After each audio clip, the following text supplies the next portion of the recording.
जिस देश का मजाक बनाकर ट्रंप ने खुलेआम धमकी दी, भारत ने आखिर उस देश से क्यों हाथ मिलाया है?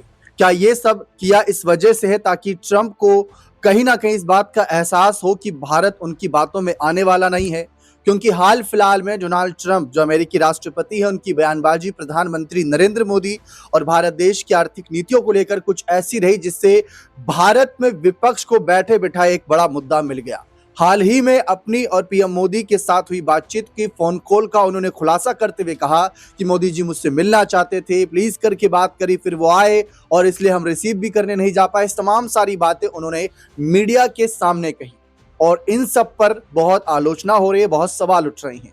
लेकिन विदेश मंत्री एस जयशंकर ने अब एक बड़ा खेल कर दिया है जिसको सुनकर हर कोई दंग है। और क्या पूरा मामला है, मैं बड़ी बारीकी से आपको रिपोर्ट के माध्यम से समझाता हूं, क्योंकि जो ये मामले हैं बहुत ही पेचीदा है और इसको समझने के लिए यहाँ पर आपको ये जानना पड़ेगा कि जिस देश का खुलेआम मजाक बनाकर ट्रंप ने दी धमकी, भारत ने उससे मिलाया हाथ।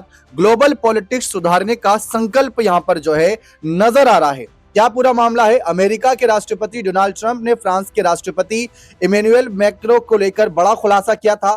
ट्रंप ने टैरिफ को लेकर मैक्रो का मजाक उड़ाते हुए कहा कि वो मेरे पास आए और कहा कि डोनाल्ड, आप जो भी चाहते हो प्लीज जनता को मत बताना, मैं आपसे भीख मांगता हूं। और ट्रंप के मुताबिक मैक्रो ने ये बात दवाओं पर लगने वाले टैरिफ पर कही। एक और मैक्रो ट्रंप के निशाने पर है तो दूसरी ओर विदेश मंत्री एस जयशंकर फ्रांस के दौरे पर है। यहां से उन्होंने ग्लोबल संदेश दिया है। अब आगे देखिए, उन्होंने कहा कि वैश्विक राजनीति को स्थिर करने के लिए भारत और फ्रांस का साथ मिलकर काम करना महत्वपूर्ण हो गया है।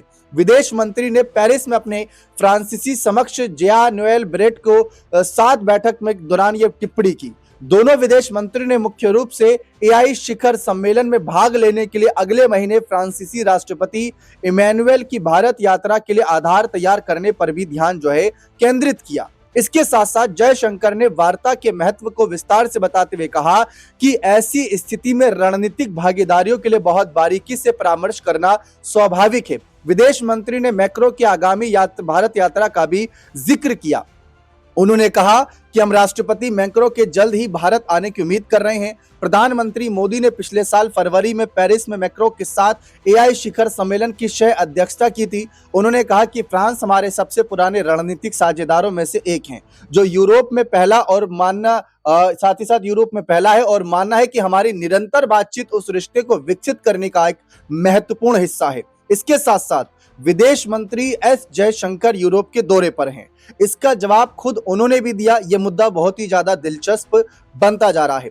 लेकिन फिलहाल आपने देखा किस तरीके से एस जयशंकर की कुछ रणनीतियां ऐसी हैं जिन देशों को ट्रंप ने निशाने पर बना रखा है।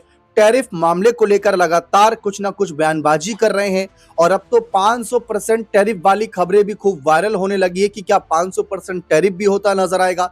उसकी भी जानकारी हम अपनी अगली कुछ रिपोर्ट में आप सबके बीच साझा करेंगे। लेकिन विदेश मंत्री एस जयशंकर की रणनीतियों को और बारीकी से समझते हैं कि यूरोप दौरे के दौरान उन्होंने क्या कुछ बातें यहाँ रखी।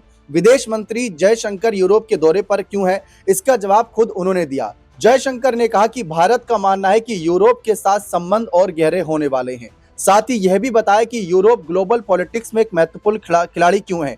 उन्होंने कहा कि मुझे लगता है कि एक बहुत सोच समझकर लिया गया फैसला था। ये एक ऐसा फैसला था जो इस बात पर हमारे विश्वास को दिखाता है कि यूरोप के साथ यह रिश्ता अगले लेवल पर जाने के लिए तैयार है। और जब मैं पीछे मुड़कर देखता हूं तो पिछले कुछ हफ्तों में भी हमने भारत में यूरोप से जुड़े मामले, एफटीए यानी फ्री ट्रेड एग्रीमेंट, टेक्नोलॉजी के मुद्दों, सेमीकंडक्टर, रेलवे, डिफेंस और एविएशन पर चर्चा की। उन्होंने कहा कि सच में एक बहुत ही ठोस रिश्ता है और भी बहुत कुछ किया जा सकता है। लेकिन इसके अलावा मुझे लगता है कि आज एक बड़ी चर्चा की जरूरत है जो दुनिया को ग्लोबल ऑर्डर के बारे में करनी चाहिए। इसके साथ साथ ट्रंप ने मैक्रो को क्या धमकी दी थी, ये भी आपके लिए जानना जरूरी है। डोनाल्ड ट्रंप ने दावा किया कि उन्होंने मैक्रो से प्रिस्क्रिप्शन दवाओं की कीमतें बढ़ाने के लिए कहा क्योंकि अमेरिकी फ्रांसीसी कंज्यूमर्स की तुलना में 14 गुना ज्यादा पेमेंट कर रहे हैं। यह एक ऐसा प्रस्ताव था जिसे फ्रांसीसी राष्ट्रपति ने शुरू में मना कर दिया था। ट्रंप ने कहा कि इसके बाद उन्होंने फ्रांस को अल्टीमेटम दिया और कहा कि या तो वह अमेरिका की मांगों को माने या शैंपेन और वाइन सहित यहाँ पर सभी फ्रेंच प्रोडक्ट्स पर 25% का भारी टैरिफ झेलने के लिए तैयार रहें। ट्रंप ने दावा किया कि टैरिफ की धमकी की वजह से मैक्रो यूएस की मांगों के आगे झुक गए। ट्रंप के मुताबिक इमैनुअल ने मुझसे कहा कि डोनाल्ड, आपकी डील पक्की है, मैं अपनी प्रिस्क्रिप्शन दवाओं की कीमतें 200% या जो भी है बढ़ाना चाहता हूं, आप जो चाहें। अब इस बीच मुश्किल दौर में है यूरोप, बदलने की जरूरत है वर्ल्ड ऑर्डर। पेरिस की धरती से जयशंकर का यूरोप को भी आना नजर आया। तो ये सारी खबरें जो है इन दिनों सुर्खियों का विषय बन रही हैं। फिलहाल विदेश मंत्री एस जयशंकर विदेश दौरे पर ही हैं। भारत वापसी करते हैं तो क्या कुछ ऐलान रहेंगे, क्योंकि भारत में कई सारे विपक्ष सवाल उठा रहे हैं। राहुल गांधी ने भी हाल ही में पोस्ट किया था कि एक तरफ ट्रंप लगातार मोदी जी को लेकर बातें रख रहा है और दूसरी तरफ प्रधानमंत्री मोदी और उनकी तरफ से जो नेता बयानबाजी करते हैं, जिसमें विदेश मंत्री एस जयशंकर की बात आती है, एमईए की बात आती है, वो इस मामले पर चुप्पी साधे हुए हैं। देश के बड़े पत्रकार भी चाहते हैं कि आखिर भारत का क्या रुख है ट्रंप के इन बयानों पर, और ऐसा पहली बार नहीं हो रहा जब ट्रंप लगातार यहां पर बयानबाजी करे जा रहा है। लेकिन विदेश मंत्री एस जयशंकर की रणनीति आपने देख ली कि जिस देश का मजाक यहां पर कह सकते हैं ट्रंप बना रहा है, जिस देश को लेकर धमकियां दे रहा है, उसको लेकर किस तरीके से यहां पर बातें यहां पर जयशंकर जी द्वारा रखी गई। इसके साथ साथ जो अभी हाल ही में दिखाया कि यूरोप की धरती से क्या यहां पर यूरोप को लेकर क्या संदेश वह दे रहे हैं, तो इस मामले पर भी एक रिपोर्ट है, वो आप सुनिए और आप चैनल के साथ भी बने रहिए। तो आप सुनिए पहले वो रिपोर्ट। बेबाक बयानों के लिए मशहूर विदेश मंत्री एस जयशंकर ने इस बार उन्होंने पेरिस की धरती पर खड़े होकर न केवल यूरोप की मौजूदा स्थिति पर तीखी टिप्पणी की है, बल्कि ग्लोबल ऑर्डर में बड़े बदलाव की वकालत भी कर दी है।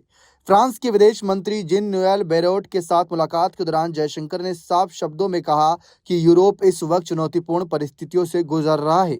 इसके गहरे स्ट्रेटेजिक इम्प्लीकेशन। जयशंकर का यह बयान ऐसे समय में आया है जब दुनिया अस्थिर जियोपॉलिटिकल सिचुएशन का सामना कर रही है। एक तरफ अमेरिका ने वेनेजुएला में अटैक कर तनाव बढ़ा दिया, तो दूसरी ओर ट्रंप लगातार यूरोप को भिखमंगा कहकर चिढ़ा रहे हैं। जी हां, आप सभी को बता दें कि अक्सर देखा गया कि पश्चिमी देश और यूरोप दुनिया को मानवाधिकारों और कूटनीति का पाठ पढ़ाते रहे, लेकिन पेरिस में जयशंकर ने यूरोप को उसी के घर में हकीकत का आईना दिखा दिया। उन्होंने कहा कि यूरोप चुनौतीपूर्ण परिस्थितियों से गुजर रहा है, जिनमें से कई के स्ट्रेटेजिक इम्प्लीकेशन है। मेरा मानना है कि आज ग्लोबल ऑर्डर को लेकर एक व्यापक वैश्विक चर्चा की आवश्यकता है। यह बयान संयुक्त राष्ट्र सुरक्षा परिषद यानी यूएनएससी और अन्य वैश्विक संस्थाओं में पश्चिमी देशों के वर्चस्व पर सीधा प्रहार और सुधार की मांग है। जयशंकर के इस एक वाक्य के कई मायने निकाले जा रहे हैं। कूटनीतिक विशेषज्ञों का मानना है कि यह इशारा यूरोप की सुरक्षा, निर्भरता और आर्थिक संकट की ओर है। अमेरिका में नेतृत्व परिवर्तन और वैश्विक उथल-पुथल के बीच यूरोप अपनी सुरक्षा और रणनीति को लेकर असमंजस में है। जयशंकर ने परोक्ष रूप से ये जता दिया कि जो यूरोप कल तक दुनिया की दिशा तय करता था, आज वह खुद अपनी दिशा तलाशने के लिए संघर्ष कर रहा है। वहीं वेनेजुएला के राष्ट्रपति मादुरो की गिरफ्तारी और अमेरिकी कार्रवाई का जिक्र करते हुए जयशंकर ने माना कि दुनिया में काफ़ी अनिश्चितता है। ऐसे माहौल में भारत और फ्रांस की भूमिका महज द्विपक्षीय नहीं रह जाती, बल्कि ये वैश्विक स्थिरता के लिए जरूरी हो जाती है। जयशंकर ने कहा कि हम एक खंडित और अस्थिर भू राजनीतिक वातावरण देख रहे हैं। ऐसे में भारत और फ्रांस का साथ मिलकर काम करना वैश्विक राजनीति को स्थिर करने के लिए महत्वपूर्ण हो गया है।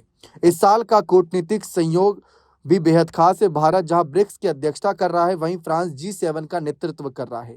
इसके अलावा दोनों देश G20 का भी हिस्सा हैं। जयशंकर ने इस संयोग को रेखांकित करते हुए कहा कि हम दोनों ही राष्ट्र बहुध्रुवीयता के लिए प्रतिबद्ध हैं। हम अलग अलग डोमेन में सक्रिय हैं, इसलिए हमारा साथ आना दुनिया के संतुलन के लिए जरूरी है।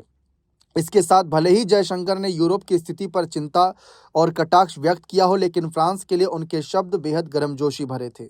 उन्होंने फ्रांस को यूरोप में भारत का सबसे पुराना रणनीतिक साझेदार बताया।